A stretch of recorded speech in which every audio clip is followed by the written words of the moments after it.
Lord of 10,000 world के पिछले episode में हमने देखा कि लिन फैंग रॉयल फैमिली के सभी लोगों के साथ स्काई ड्रैगन वैली की ओर जा रहा होता है, पर वहां तक पहुंचने के लिए उन्हें पहले फ्लेम ड्रैगन अबियस को पार करना होता है। और फ्लेम ड्रैगन अबियस बहुत ही ज्यादा खतरनाक जगह होती है, इसीलिए मास्टर सीटू अपने फ्लाइंग शिप को वहां से दूर रखने की कोशिश करते हैं। इसके बावजूद कुछ मॉन्स्टर उनके फ्लाइंग शिप को देख लेते हैं और उनके ऊपर अटैक करने लगते हैं, पर मास्टर सीटू सभी मॉन्स्टर्स को मार भगाते हैं। पर उसी वक्त एक ब्लैक आयरन ट्री मॉन्स्टर अपने ट्री रूट्स का यूज करते हुए उनके फ्लाइंग शिप को चारों ओर से घेर लेता है। अब मास्टर सीटू और बाकी सभी मास्टर लगातार अटैक करते हुए उन ट्री रूट्स को वहां पर काटने लगते हैं, पर उन सभी ट्री रूट्स ने उन्हें चारों ओर से घेर लिया होता है, जो देखते ही प्रिंसेस बिंगलुआन के अंकल अपने आइस फिनिक्स मार्शल सोल का यूज करते हुए फ्लाइंग शिप के चारों ओर आइस फिनिक्स बैरियर बनाते हैं, पर वह ट्री रूट्स काफी आसानी से उस बैरियर को डिस्ट्रॉय कर देते हैं। यह देखते ही साओयुन अपने पास से एक ड्रैगन सील को बाहर निकालते हुए एक ड्रैगन को समन करता है और अब वह उस ड्रैगन का यूज करते हुए उन सभी ट्री रूट्स के ऊपर अटैक करने लगता है। तभी लिन फैंग बोलता है वह tree monster divine martial realm पर है, तो वह इतनी आसानी से यहाँ पर हार नहीं मानेगा और वह हमें जरूर खाने की कोशिश करेगा। यह बोलते हुए वह अपने आइस फ्लेम ड्रैगन प्लाम का यूज करते हुए अपने सामने आ रही सभी ट्री रूट्स को फ्रीज करते हुए डिस्ट्रॉय कर देता है, जिसके बाद वह अपने ड्रैगन स्पीयर का यूज करते हुए सीधा उस मॉन्स्टर के ऊपर अटैक करता है। अब यह देखते ही वह ट्री मॉन्स्टर परेशान हो जाता है और बोलने लगता है आखिर यह किस तरह का अटैक है, और अब वह अपने ट्री रूट बैरियर से लिन फैंग के अटैक को ब्लॉक करने की कोशिश करता है, पर ड्रैगन स्पीयर से टकराते ही उसका ट्री रूट बैरियर डिस्ट्रॉय हो जाता है, जो देखते ही वह ट्री मॉन्स्टर अपने ट्री प्रिजन टेक्निक का यूज करते हुए अपने चारों ओर एक बैरियर बनाकर खुद को प्रोटेक्ट करने की कोशिश करता है, पर लिन फैंग का ड्रैगन स्पीयर उसके बैरियर को भी डिस्ट्रॉय करते हुए उसे दूर फेंक देता है। यह देखते ही वह ट्री मॉन्स्टर घबरा जाता है। दूसरी ओर लिन फैंग सोच रहा होता है यह ट्री मॉन्स्टर सच में बहुत ही ज्यादा पावरफुल है, मेरे ड्रैगन स्पीयर से भी इसे यहाँ पर डैमेज नहीं हुआ, और एक बार ड्रैगन स्पीयर का यूज करने में मेरी 30% सोल एनर्जी खर्च हो जाती है, तो अगर अभी भी यह ट्री मॉन्स्टर यहाँ पर नहीं रुका तो हम सभी लोगों के लिए काफी बड़ी प्रॉब्लम क्रिएट हो सकती है। दूसरी ओर वह ट्री मॉन्स्टर लिन फैंग की पावर को देखकर घबरा चुका होता है और अब वह बोलता है मैंने कभी नहीं सोचा था कि आउटसाइड वर्ल्ड के यंग जनरेशन के लोग इतने ज्यादा पावरफुल होंगे, तो अगर मैंने थोड़ी और देर इस जगह पर रुकने की कोशिश की तो मेरा मरना तय है। यह बोलते हुए वह ट्री मॉन्स्टर वहां से भाग जाता है, जो देखकर लिन फैंग चैन की सांस लेता है। वहीं पर खड़े रॉयल फैमिली के सभी लोग लिन फैंग की पावर को देखकर काफी ज्यादा सरप्राइज होते हैं और अब वह बोलने लगते हैं लिन फैंग ने ब्लैक आयरन ट्री मॉन्स्टर को भी यहाँ से डराकर भगा दिया। लिन फैंग सच में बहुत ही ज्यादा टैलेंटेड और पावरफुल है। दूसरी ओर मास्टर सीटू भी लिन फैंग को देखकर काफी ज्यादा हैरान होते हैं और अब वह सोचने लगते हैं मैंने यहाँ पर लिन फैंग को अंडर एस्टिमेट किया। लिन फैंग सच में बहुत ही ज्यादा पावरफुल है और स्काई ड्रैगन वैली से बाहर आने के बाद लिन फैंग मुझसे भी ज्यादा पावरफुल बन चुका होगा। तभी साओयुन लिन फैंग के पास आते हुए उसकी तारीफ करने लगता है और अब वह बोलता है ब्रदर लिन फैंग, आपकी वह टेक्निक सच में बहुत ही ज्यादा खतरनाक थी, तो क्या वह ड्रैगन स्पीयर टेक्निक भी आपके फादर ने आपको दी है? लिन फैंग हाँ में जवाब देता है और अब वह अपने पास से एक सोल रिकवरिंग पिल को निकालकर उसे खाते हुए अपनी सोल एनर्जी को रिकवर करने लगता है।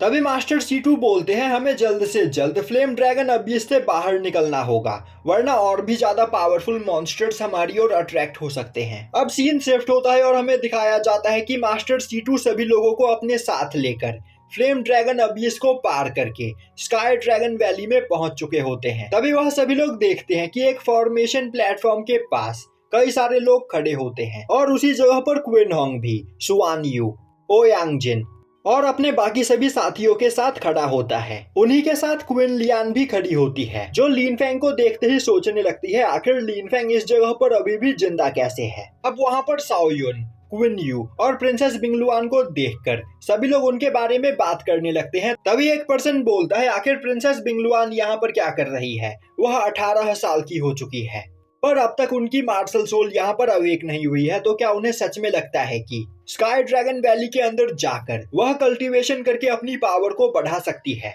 स्काई ड्रैगन वैली बहुत ही ज्यादा खतरनाक जगह है, तो प्रिंसेस बिंगलुआन उस जगह पर सरवाइव नहीं कर पाएंगी।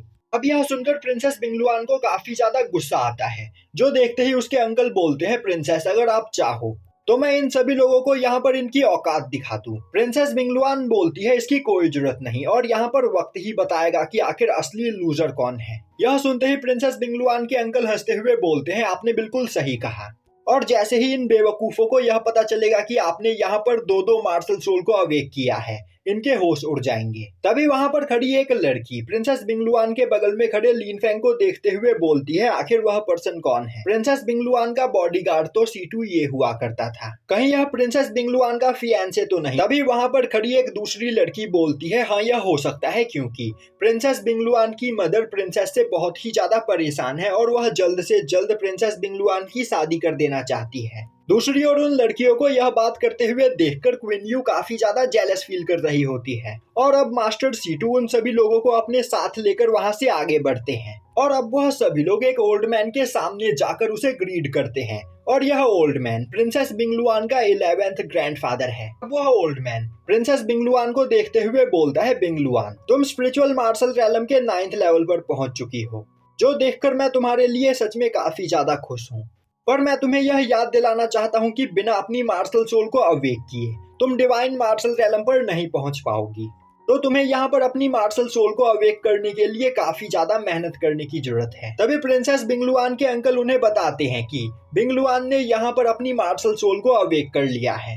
यह सुनते ही प्रिंसेस बिंगलुआन के ग्रैंडफादर काफी ज्यादा खुश होते हैं और अब वह बोलते हैं अब तुम्हारी मदर को यहाँ पर परेशान होने की कोई जरूरत नहीं, तुम अब इस जगह पर अपना ख्याल खुद ब खुद भी रख सकती हो। तो बस अब तुम्हें अपनी पावर को बढ़ाने में ध्यान देना है। तभी उनकी नजर लिन फेंग के ऊपर पड़ती है और अब वह प्रिंसेस बिंगलुआन से बोलते हैं बिंगलुआन आखिर यह यंग मैन कौन है। अभी बिंगलुआन आगे बढ़ते हुए अपने ग्रैंडफादर से लिन फेंग को इंट्रोड्यूस करवाती है और बोलती है कि लिन फेंग उसका लाइफ सेवर है और लिन फेंग की ही वजह से वह अपनी मार्शल सोल को यहाँ पर अवेक कर पाई है। साथ ही साथ लिन फेंग और वह काफी अच्छे दोस्त है और एक दूसरे को पसंद भी करते हैं और वह यहाँ पर लिन फेंग से शादी करना चाहती है। तो अगर ग्रैंडफादर उनका रिश्ता यहाँ पर तय कर दे तो उसे काफी ज्यादा खुशी होगी।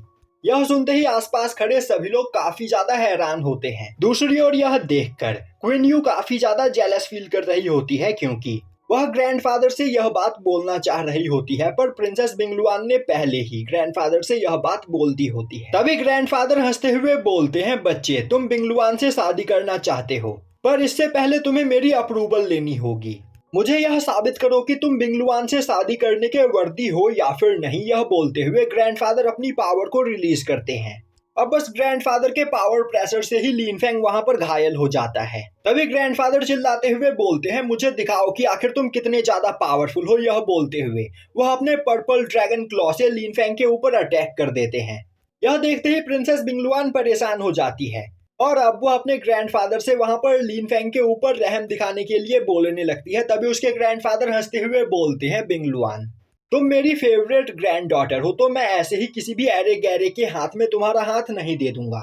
मैं देखना चाहता हूं कि आखिर लिन फेंग कितना ज्यादा पावरफुल है। अब ब्लू ड्रैगन क्लॉ के प्रेशर से लिन फेंग की हालत वहां पर खराब होने लगती है और अब वह सोचने लगता है ग्रैंडफादर की कल्टीवेशन डिवाइन मार्शल रैलम के 6th लेवल की है, तो मैं ज्यादा देर तक इनके अटैक को यहाँ पर होल्ड नहीं कर पाऊंगा। अब यह देखकर शाओयुन, क्वीन यू और बिंगलुआन तीनों ही लिन फेंग के लिए परेशान हो जाते हैं। ग्रैंडफादर हैरान होते हुए बोलते इसने मेरे अटैक को यहाँ पर अब तक होल्ड करके रखा है, सच में इस बच्चे में कोई ना कोई बात जरूर है, पर मेरी रॉयल फैमिली का सन इन लॉ बनने के लिए इतना काफी नहीं। यह बोलते हुए वह लिन फेंग के ऊपर एक दूसरा अटैक करते हैं। तभी लिन फेंग चिल्लाते हुए बोलता है मैं इतनी आसानी से हार नहीं मानूंगा और अब वह अपने गोल्डन ड्रैगन स्पिरिट को बाहर निकालता है। अब लिन फेंग के गोल्डन ड्रैगन स्पिरिट को देखकर सभी लोग हैरान हो जाते हैं और बोलने लगते हैं इस पर्सन के पास तो ट्रू ड्रैगन क्यों आई है।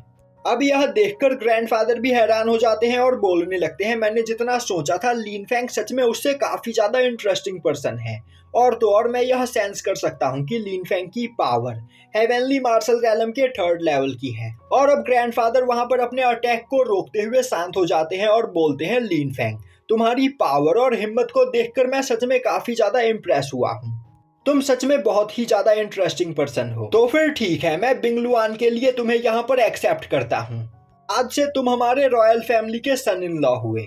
यह सुनते ही आसपास खड़े सभी लोग हैरान हो जाते हैं और यहीं पर यह एपिसोड खत्म हो जाता है।